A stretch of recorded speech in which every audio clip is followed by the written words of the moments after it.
God is good. All the time. Ele leile atua. Taimi uma. Ameni. Ili swafa malo Yesu Keriso le aole. Au tamafai. E whawhelo aim whatalo whatua ile kampania le aonga sa ila sunga taitai. La sunga to ina nove vai la au. Malfaltua. Le malo kampania taitasi mo la to taitai. Ai whapea le maawe ese o tato e kalesia. Ai le whangalo ina fo i la tau o loo. Whaita po inga whaatasi mai mai tatou. I lunga o ta upenga ta whailangi. Ta alofa lava. Au le amataina la mātou mau. Te wala watu mal whaaloalo le aonga sa. Su ane lau tuspa ia. I le salamo ilo na mata upo 5 matasi. Alona fai upo 10 matasi se yo le se fulu se yo 10 malua. Tatou fai tau whaatasi mai ai. O le tatou whaafowina nai lumo le atua ne masina. O noi tatou o se aonga sa whaalonga tai o na luma. Tatou fai tau whaatasi mai ai. A maua lau tusi fai tau whamonmoli. Le atuai, ie whaia se loto māmoa. Ma ie whaafowina se loto mau i tonu i atia. Awa te lafua ina au yo luma. Awa fo ie te ave se ina lo wanganga pa ia i atia. Ie e whaafo sia mai i atia au le oli o le tanga mai ati oe. Ie e tau fi mawina fo ia au ma le loto fia. Whaaftai.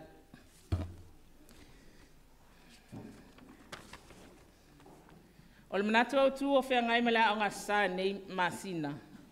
O le tupu loto mawalalo. O le tupu loto mawalalo. A humble king. Tusi whai tau. Mau mai lele sa karia ilo nam ta upo iwa. Whai upo iwa se o le sifuma wha. Al matua. Mau mai lava lele sa karia ilo nam ta upo iwa. Au lona whai upo iwa. Se whai tau whaatasi me ila o ngā sā whaamolmoli.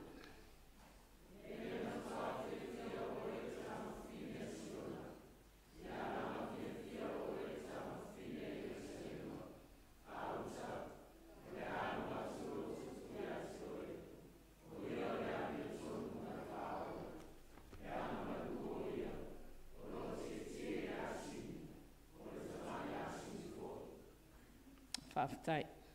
E whāni vaenga o vai nei ai nei manatu au tū. Vaenga mua. O le tupu ua fio mai i le tamai asini. O le tupu ua fio mai i le tamai asini. Tusi whai tau. Yo ane lonam tau po sfuma lua, whai upo sfuma wha ma sfuma 5. Mal mātai o lonam tau po lua sfuma tasi, whai upo 5. Se whai tau whaatasi mai aile au ngā wha monmoli.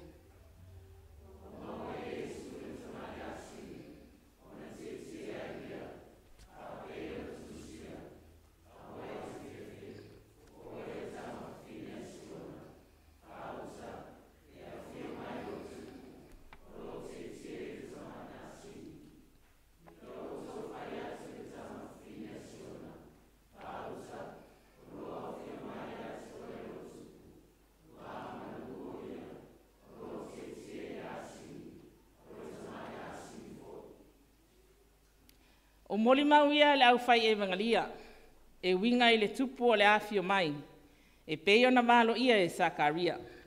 Fauta, e afio mai lo tupu, o loo tie i le asini, o le tamai asini foi. O le asini, o le fai ilo leo le loto maolalo, le file mu, ma le alofa. O le faunga ina Yesu o le tamai asini e tie ai, e le tie ai lava sietasi. O le whaelonga lea o lona fio mai ma le file mu. O le tia mai o se tupu i se solfanua. O le whaelonga lea o le taua. Ai a tia i se asini. O le whaelonga o lo sau ma le file mu. O le tupu na te au maia le file mu ai le o le taua. A o le tupu fo i na te pu lea le lalolangi uma. I lona file mu. Vaenga e lua. O le keriso e anga malu maloto maolalo. O le keriso e anga malu, maloto maulalo. Tusi whai tau, kolose ilo nam tau pe tolu, alona whai upo 10 malua ma 10 tolu. Ma le mātai ilo nam tau pe 10 tasi, alona whai upo 2 ma le 1 ma le 12. Faitau whamulmuli.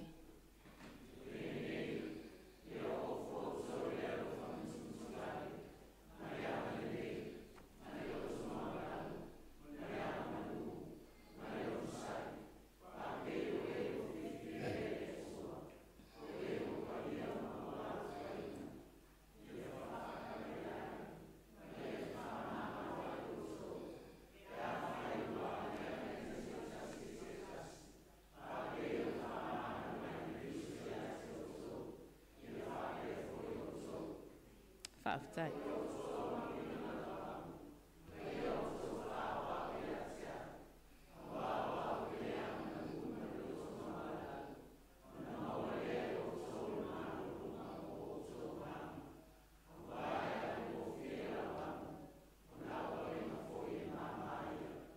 Whaafetai. O le tusi a poa ia Paulo i le ekalesia i Kolose. Ia o ofu au tau i le alofa muti vale ma le anga lelei, ma le loto maolalo, ma le anga malu, ma le onasai. O nisi ia o la ei, e ao na la ei ai so o se kerisianu. O le anga malu, ma le loto maolalo. O le anga malu, ele o le vai. A lona winga, o le amio pulea, faatasi ma le amio lei. O le loto maolalo, o le faa maolalo le mafau. Le aise wha mawalunga. O Yesu Keriso la vaia, na ia au maia le wha ita inga sili mo i tātou. E pe ona whetala iai, ia o tau wa moina la uamu, ma ia o tau whaawa o mai ia te au. O wawa au le anga malu ma le loto maulalo. Vae ngai tolu. Wa ala langa tangata uma, o sana i le alo tā vita. Wa ala langa tangata uma, o sana i le alo tā vita. Tusi faitau, ma taio lona mta upo luas fun matasi a lona fa upo iwa. Ma le mareko es fun matasi, fa upo valu se ia ol se fulu. Faitau fa molmoli.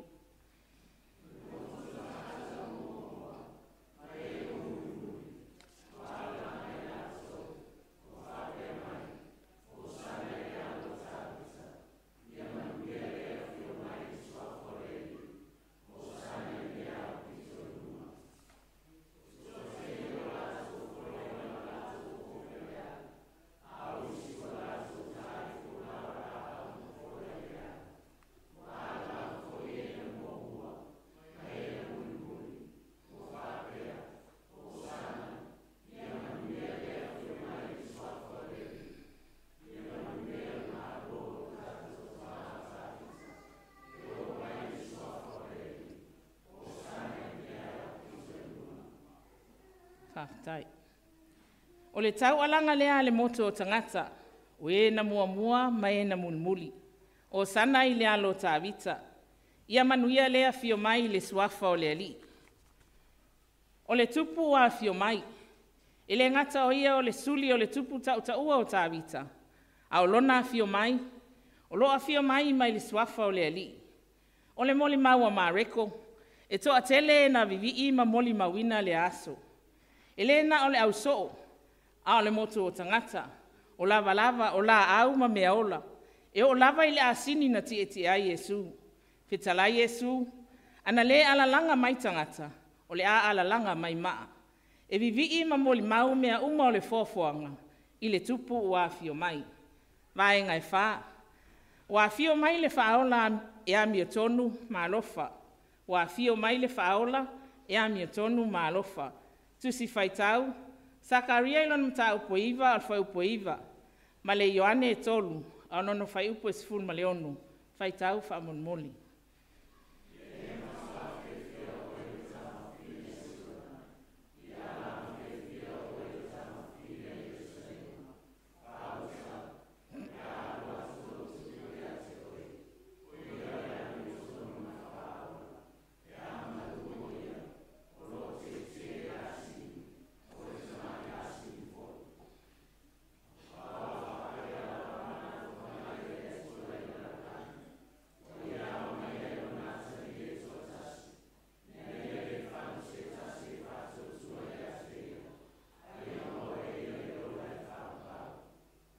Whaafetai.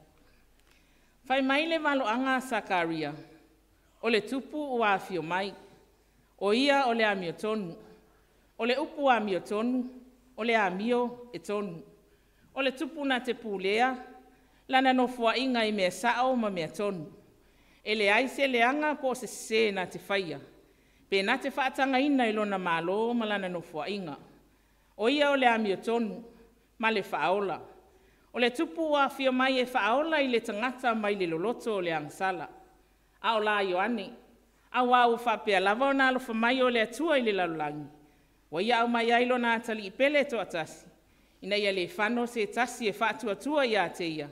A ia maua e ia le ola e whaavau. Whai mai upu o whai mamanatu au tū. O le tupu loto mawalalo. O le tupu loto mawalalo. O le loto mawalalo. O le whaavae leo winga tau saafia. Maami o ngale le umma o le olanga whaakerisiano. A o le foe uli lea I le ola pu lea I la le anganga. A le aise loto mawalalo. Ele maua le loto whaamangalo. A le whaamalo si au o maasani ai la tātou whaalongu. E maua I lalo malo. A pu lea le loto maulalo I o tātou o langa. Ona le maua lea o ni taua mamisa.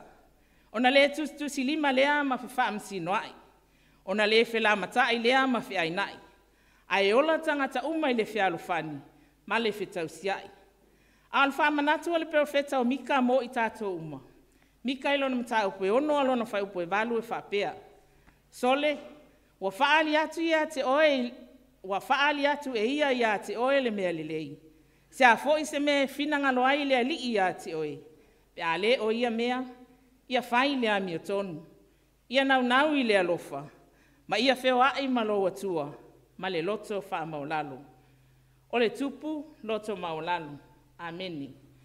I le swafo Yesu, amen. E molia, e whamani atu, le kampania la o ngā sa, la sunga taitai, la sunga to ina nove vai la au malfaltua. Manuia no fua kampani ma o la tu taitai. Ai ola le kampania le a o ngā sa, le alofa o le atua. So I fua.